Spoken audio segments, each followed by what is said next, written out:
छूटती डोरियां, शहरों की ओर बढ़ता आकर्षण, युवा पीढ़ी का। सास स्मिताजी मुंदड़ा, ससुर नीलिमाजी अट्टल, पड़ोसन विष्णुकांताजी अट्टल, बेटा स्मिताजी सोनी, बहू पूनमजी अट्टल, पोता निकुंज अट्टल।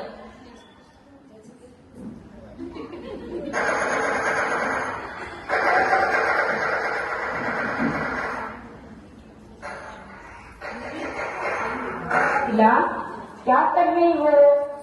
देखो, आज मैं तुम्हारे लिए भी ताजा ताजा पालक बाजार से लेके आई हूँ। अरे वाह, आज तो मेरे श्लोक की पसंदीदा सब्जी बनेगी, पालक पनीर। वाह, आज दादी पालक पनीर बनेंगे। वो मेरी फेवरेट है, उसमें मिर्ची कम डालना। अरे मेरे लाडले, तेरे पसंदीदा नहीं तो और किसके पसंदीदा बनाऊंगी? थैंक यू दादी। नॉनसेंस, इतना भी नहीं समझते कि किसी के घर में ऐसे अचानक नहीं जाना चाहिए। देखा, यहाँ तो कोई प्राइवेसी ही नहीं है, इसीलिए कहती हूँ यहाँ का खेत बेचकर शहर चलते हैं, वहाँ आलीशान जिंदगी है। हाँ बाबा, बात करता हूँ। इस बारे में बात करनी है भगवान। वो क्या है ना पिताजी? वो क्या है ना पिताजी, इनकी नौकरी लगे 2 साल हो गए हैं और अभी भी हम किराए के मकान में रहते हैं। हम चाहते हैं कि गांव का खेत बेचकर अपना फ्लैट ले लें।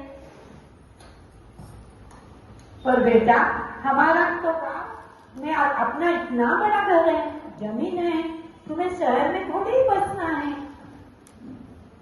मुझे नहीं रहना इस छोटे से गांव में, जहाँ कोई सुख नहीं, जहाँ कोई सुविधा ही नहीं है।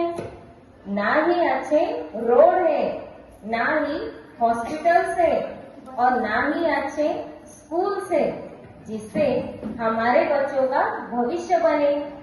तो बिजली भी चली गई, इंटरनेट भी नहीं है, कोई भी काम नहीं हो पाता और तो और कोई कभी भी मुंह उठाकर चला आता है। हमारी पर्सनल लाइफ ही नहीं है।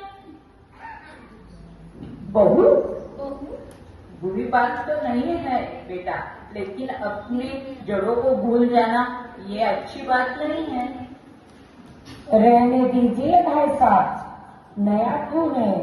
हमारा आपसी प्रेम शहर की चकाचौंध रोशनी में रहने वालों के नजर में नहीं आएगा।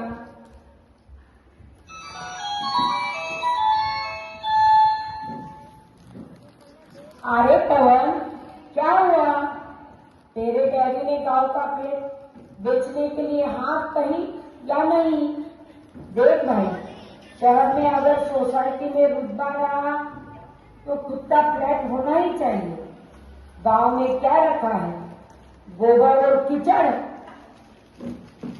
कैसे समझाओ पिताजी को? खेत हमारे पुरखों की निशानी, वो नहीं मानेंगे। पवन, प्रैक्टिकल बनो, आज के जमाने में पैसा ही सब कुछ है। गांव के लोग तो बस पिछड़े होते हैं।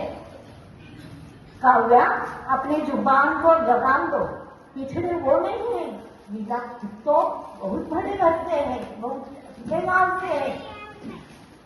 हाँ काव्या, मैं भी शहर में पली बड़ी हूँ और इसीलिए मैं इसकी असलियत जानती हूँ। इस चकाचौंध रोशनी वाले बड़े शहरों में केवल प्रदूषण है, खान पान में मिलावट है और वहाँ के रिश्तों में स्वार्थ है। तुम जिस गांव को छोटा समझती हो ना, वह एक दूसरे के दुख में साथ खड़े होते हैं। शहर में पड़ोसी मर भी जाए तो 4 दिन तक पता नहीं चलता। आप लोग इमोशनल बातें करते रहो, हम तो कल के कल ही शहर चले जाते हैं। हाँ ना पवन? रुको काव्या, पैसा कमाना और शहर में रहना गलत है।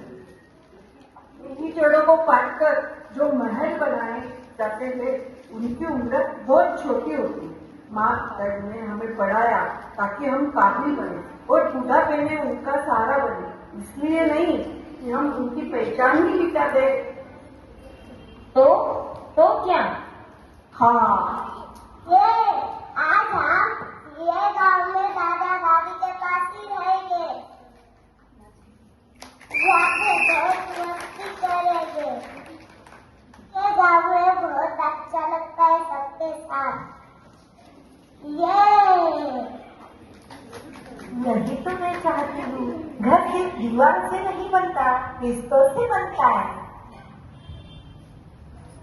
मैं शहरों में रहकर भी गांव के लोगों के लिए काम करूंगा।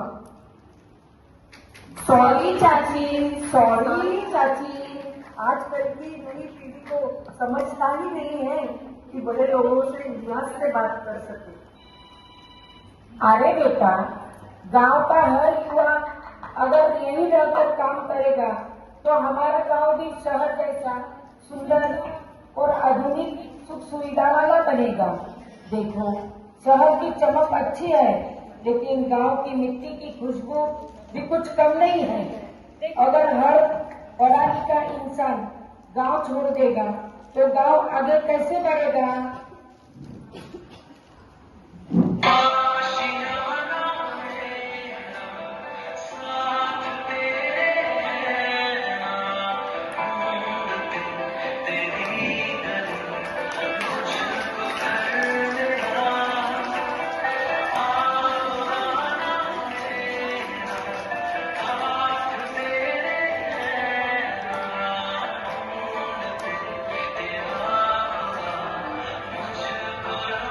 शहरों की भीड़ में मत खो अपनी पहचान, गाँव की मिट्टी में छुपा है असली हिंदुस्तान।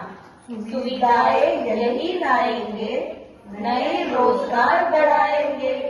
आओ मिलकर अपने गाँव को ही स्वर्ग बनाए, अपने गाँव को ही स्वर्ग बनाए।